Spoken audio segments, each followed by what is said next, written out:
तो गाइस यार welcome back to the channel. तो फाइनली स्पाई एक्स फैमिली का सीजन 3 आ चुका है और आज हम सीजन 3 के एपिसोड 1 को एक्सप्लेन करेंगे। तो बस वीडियो को शुरू करते हैं। तो एपिसोड के शुरू होते ही हमें इस सीजन का ओवरव्यू दिया जाता है, जिसमें कहा जाता है कि इस युग में जहां दुनिया के बीच में इंफॉर्मेशन की वॉर चल रही है, वहां दो कंट्रीज ऑस्ट्रेलिया और वेस्टलीज इन द वेस्ट, और यहाँ वेस्टलीज गवर्नमेंट ने एक पर्सन के बारे में जानकारी निकालने के लिए एक ऑपरेशन स्ट्रिक स्टार्ट किया है और यह मिशन उनके बेस्ट एजेंट ट्वाइलाइट को सौंपा गया है और उसमें उसे एक फैमिली बनाने के लिए कहा गया है, जिसमें है एक फादर लॉयड फॉर्जर जो कि एक स्पाई है, दूसरी है एक मदर योर फॉर्जर जो कि एक असैसिन है, और तीसरी है उनकी बेटी आन्या फॉर्जर जिसके पास लोगों का माइंड रीड करने की पावर है, और चौथा है उनका कुत्ता बॉन्ड फॉर्जर जिसके पास फ्यूचर देखने की पावर है। और ये सभी अपने अपने इंटरेस्ट के अकॉर्डिंग अपनी आइडेंटिटी को छुपाकर एक फैमिली बनाकर रह रहे हैं। और फिर हम फॉर्जर फैमिली को देखते हैं जो कि एक कार्निवल पार्क में आए होते हैं, जहां आन्या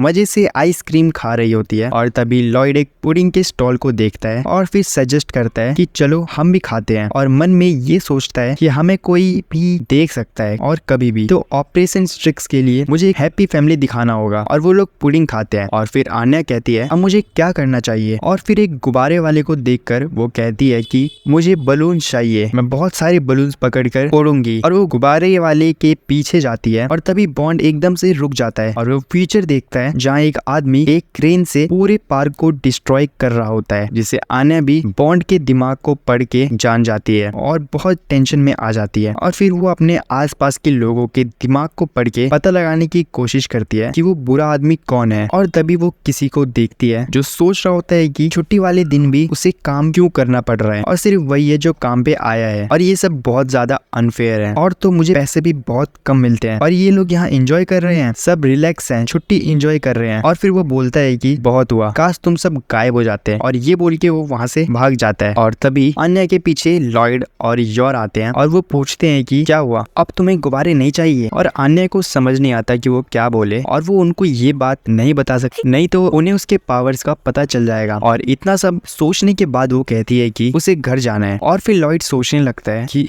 इसे क्या हुआ, क्या इसका पेट खराब है इतनी आइसक्रीम खाने की वजह से, या फिर कोई और बात है, और उन्हें शक ना हो इसलिए आन्या कहती है कि उसे घर जाना है और पढ़ना है। जिसे सुनने के बाद लॉयड और योर दोनों के होश उड़ जाते हैं कि इसे पढ़ना है, ऐसा कैसे हो गया। लेकिन फिर वो लोग उसकी तारीफ भी करते हैं और घर चलने को मान जाते हैं। और फिर आन्या मन में सोचती है कि कैसे तो करके मैंने बात संभाल ली, मैं तो जीनियस हूँ। और घर जाते हुए वो इधर उधर देख रही होती है ताकि उस आदमी को ढूंढ सके। और तभी लॉयड उसे देखकर कहता है कि तुम इधर उधर क्यों देख रही हो। लेकिन आन्या कहती है कि मुझे टीचर ने बोला है कि हम सिर्फ बाहर देखने से ही बहुत कुछ सीख सकते हैं। जिस पे लॉयड कहता है चलो अच्छा है, और अगर कुछ पूछना हो तो पूछ लेना। और तभी वो उस आदमी को देखती है और सोचती है ये वो बुरा आदमी हो सकता है क्योंकि ये वो गाड़ी चला रहा है। और उसे देखकर लॉयड पूछता है क्या हुआ, और फिर आन्या लॉयड से पूछती है कि क्या कंस्ट्रक्शन वर्कर्स को छुट्टी नहीं मिलती। जिस पे लॉयड कहता है नहीं, उन्हें भी छुट्टी मिलती है। और उसकी बात को आधा काट कर आन्या बोलती है लेकिन उनको देखो। और लॉयड उस आदमी को देखकर सोचता है कि छुट्टी वाले दिन भी कम, इसे डार्क सर्कल्स भी है, और इसे देखकर लग रहा है कि ये बहुत स्ट्रेस में है, और इसके अलावा ये बिल्डिंग को तोड़ रहा है, वो भी बाहर से, जबकि अंदर से करना चाहिए। अगर ऐसा ही रहा तो एक्सीडेंट भी हो सकता है। और वो वर्कर भी बहुत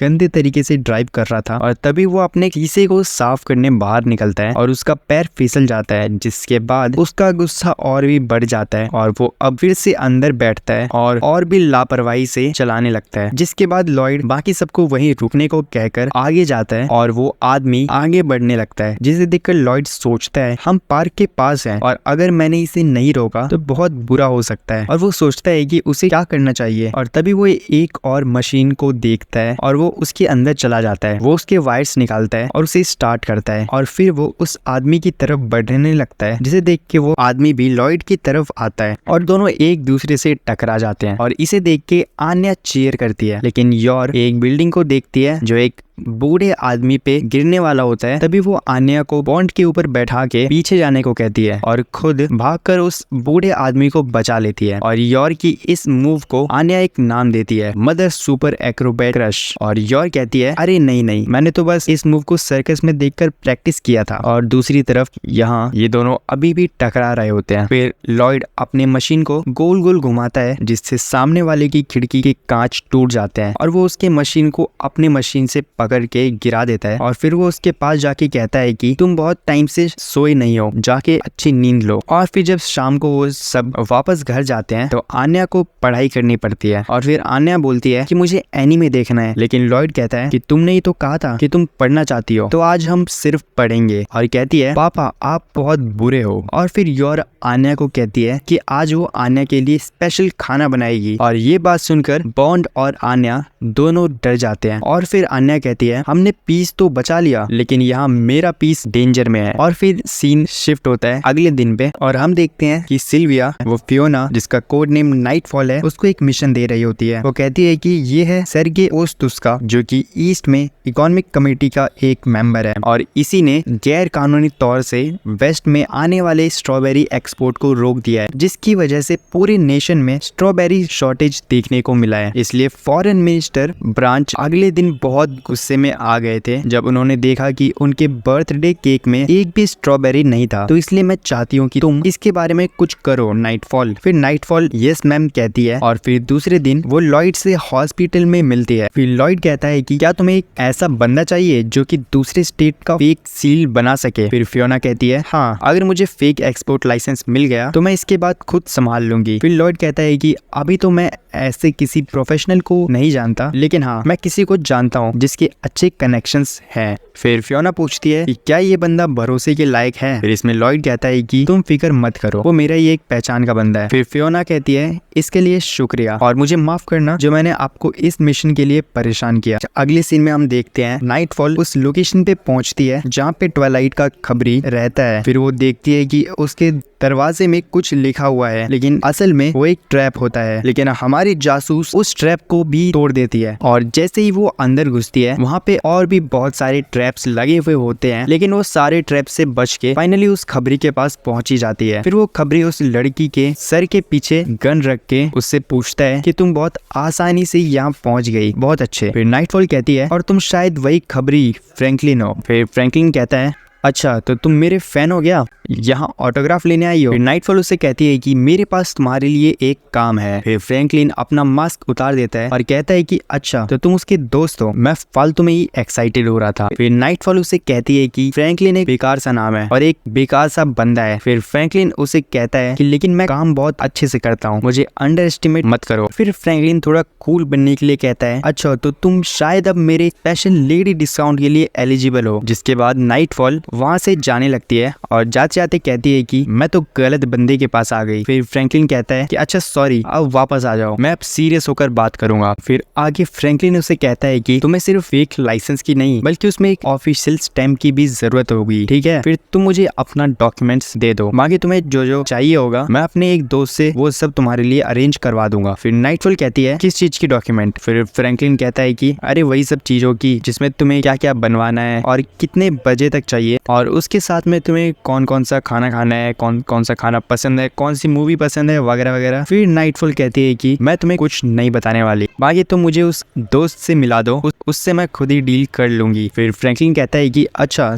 तो इसमें ट्रस्ट कहाँ पे है। फिर नाइटफॉल कहती है कि हमारे पास अभी इस सब के लिए वक्त नहीं है, हमें आज ही तुम्हारे उस दोस्त से मिलना पड़ेगा क्योंकि मिनिस्टर के बेटे के बर्थडे को कुछ ही हफ्ते हैं, इसलिए प्लीज तुम अपना ये एटीट्यूड अपने पास रखो। फिर इस बात पे फ्रैंकलिन कहता है कि क्या तुम्हें इससे मजा आता है और वैसे भी तुम मेरे बिना उस बंदे से कभी नहीं मिल सकते, तुम ये बात भूल भी मत जाना क्योंकि अंडरवर्ल्ड में ट्रस्ट ही सब कुछ होता है। फिर नाइटफॉल उसका हाथ पकड़ के उसको खींचते हुए ले जाती है और कहती है कि ठीक है फिर मुझे उसके पास ले चलो अभी के अभी। फिर फ्रैंकलिन कहता है कि अरे तुम्हें तो समझ आ गया, वैसे मुझे पता नहीं कि वो कहाँ रहता है। फिर नाइटफॉल कहती है कि ठीक है फिर उसे कॉल करो। फिर हम देखते हैं कि वो दोनों एक क्लब के सामने आकर खड़े हो जाते हैं। फिर नाइटफॉल कहती है कि क्या ये वही जगह है। फिर फ्रैंकलिन कहता है कि मुझे बाद में दोष मत देना अगर वो मिलने से मना कर दे तो। और जब से सीक्रेट पुलिस को उसके आइडेंटिटी के बारे में पता चला है वो तो यहाँ से बाहर ही नहीं निकलता। फिर नाइटफॉल आगे चल पड़ती है और कहती है कि अगर वो मिलने से मना किया। फिर फ्रैंकलिन उसे रोकता है और कहता है कि अरे तुम ऐसे उस क्लब के अंदर नहीं जा सकती, वो क्लब क्रिमिनल लोगों के लिए है। फिर नाइटफॉल कहती है कि ठीक है, फिर बताओ कि हम कैसे जाएं। फ्रैंकलिन कहता है अच्छा तो ठीक है, अब ये देखो। और हम देखते हैं कि उन्होंने अपना पूरा भेस बदल लिया है। फिर फ्रैंकलिन कहता है कि क्या तुम अब रेडी हो? फिर नाइटफॉल कहती है हाँ मैं भी तैयार हूँ। फिर जैसे ही वो क्लब के गेट के पास जाते हैं, वहाँ पे उन्हें एक बॉडीगार्ड रोक देता है और कहता है कि ये क्लब के अंदर जाने के लिए इन्विटेशन की जरूरत है। फिर फ्रैंकलिन उससे कहता है कि अरे बॉब, ये मैं हूँ, तूने मुझे पहचाना नहीं क्या? फिर बॉब कहता है अरे तुम एक लड़की के साथ आए हो, मुझे तो यकीन ही नहीं हुआ, मैं तो पहचान ही नहीं पाया। फिर फ्रैंकलिन कहता है तुम मेरे अभी नए रूप को देख रहे हो, चलो अब हमें जाने दो। फिर वो लोग जैसे क्लब के अंदर जाते हैं, वैसे ही फ्रैंकलिन को उसके और दोस्त मिलते हैं और उसे कहते हैं कि अरे फ्रैंकलिन, तुम अपनी गर्लफ्रेंड के साथ आए हो। और फिर उसे और 2-4 दोस्त मिलते हैं और वो भी पूरे शॉक हो जाते हैं और फ्रैंकलिन से पूछते हैं कि क्या सच में ये उसकी गर्लफ्रेंड है? और वो कहते हैं कि उन्हें तो ये बिल्कुल यकीन ही नहीं हो रहा। फिर फ्रैंकलिन बार में बैठे अपने एक दोस्त को बुलाता है और कहता है कि अरे दोस्त यहाँ आओ, मेरी गर्लफ्रेंड से मिलो। और फिर ये सब देख के नाइटफॉल को बहुत ज्यादा गुस्सा आ जाता है और वो कहती है कि क्या मैं तुम्हें यहीं पे गोली मार दूं? फिर फ्रैंकलिन उससे माफी मांगता है और कहता है कि मुझे माफ कर दो, मैं तो बस थोड़ा शो ऑफ कर रहा था। फिर हम देखते हैं कि इसी बीच उसी बंदे की एंट्री होती है जिसके लिए वो लोग यहाँ आए हुए होते हैं। फिर वो बंदा एक जगह पर जाकर बैठ जाता है और अपना एक ड्रिंक बना के पी रहा होता है। फिर फ्रैंकलिन उसके पास जाता है और उसे कहता है कि अरे ये कहीं क्विल तो नहीं,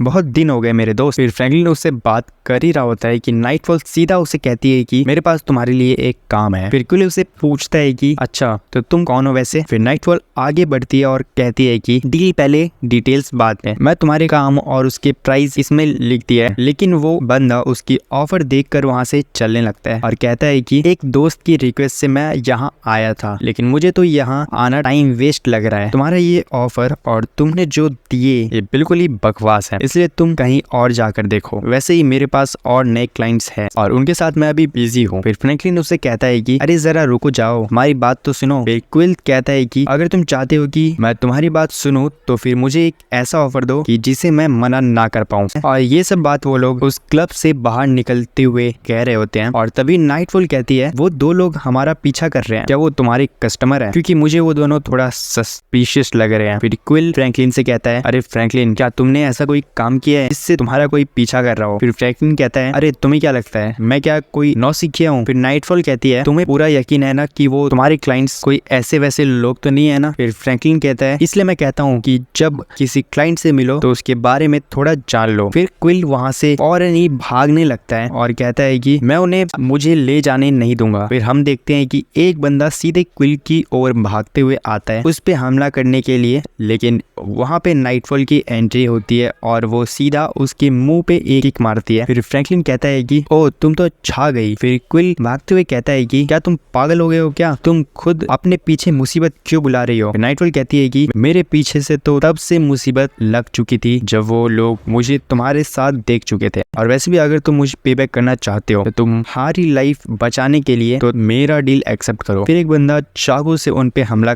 करने आगे बढ़ता है, लेकिन नाइटफॉल उसे भी मार के सीधे दूर कर देती है। फिर फ्रैंकलिन कहता है अगर तुम चाहते हो कि तुम सेफ रहो तो तुम इस पर भरोसा कर सकते हो, अपने यूजुअल क्लाइंट के मुकाबले ये ज्यादा भरोसे वाली है। फिर फ्रैंकलिन अचानक नाइटफॉल की तरफ कूदता है और कहता है कि अरे बच के। फिर नाइटफॉल जैसे ही पूछती है कि ये क्या कर रहे हो, फिर फ्रैंकलिन उसे कहता है कि अरे मैं तुम्हारे पास बस बुलेट को बचा रहा था। नाइटफॉल कहती है मुझे पता है। फिर नाइटफॉल कहती है छोड़ो जाने दो, अब हमें वेस्ट की तरफ आगे बढ़ना चाहिए, एक सेफ जगह ढूंढते हैं, आगे की बात हम वहीं करेंगे। फ्रैंकलिन कहता है अरे नहीं रुक जाओ, वहाँ बहुत सारे लोग छिपे बैठे होंगे, अगर हम वहाँ से गए तो मुसीबत हो सकती है, इसलिए वहाँ इस ओर की और एक टनल जा रही है जो कि यूज नहीं होता, हम यहाँ से साउथ की ओर जा सकते हैं। फिर नाइटफॉल उसको कहती है कि अच्छा तो तुम काम भी आते हो, अरे वाह। फिर फ्रैंकलिन कहता है कि मुझे अंडर एस्टिमेट मत करो, अगर मैं गायब होना चाहूँ तो तुम लोग भी मुझे कभी ढूंढ नहीं पाओगे। फिर नाइटफॉल उससे पूछती है कि तो तुम हमारे साइड क्यों हो? फिर फ्रैंकलिन उसे जवाब देता है कि मैं किसी के साइड नहीं हूँ, बस मुझे ईस्ट का काम करने का तरीका थोड़ा पसंद नहीं है और मुझे थोड़ा रोमांच भी पसंद है, इसलिए मैं यहाँ हूँ। और फिर सीन चेंज होता है और हम देखते हैं कि दूसरे दिन फ्रैंकलिन मस्त अपने दुकान पर बैठा होता है और वहाँ पे नाइटफॉल आती है और कहती है कि मुझे डेली न्यूज के अखबार चाहिए। फिर फ्रैंकलिन उसे कहता है कि तुम्हें जो चाहिए था वो आ चुका है, क्विल ने इसे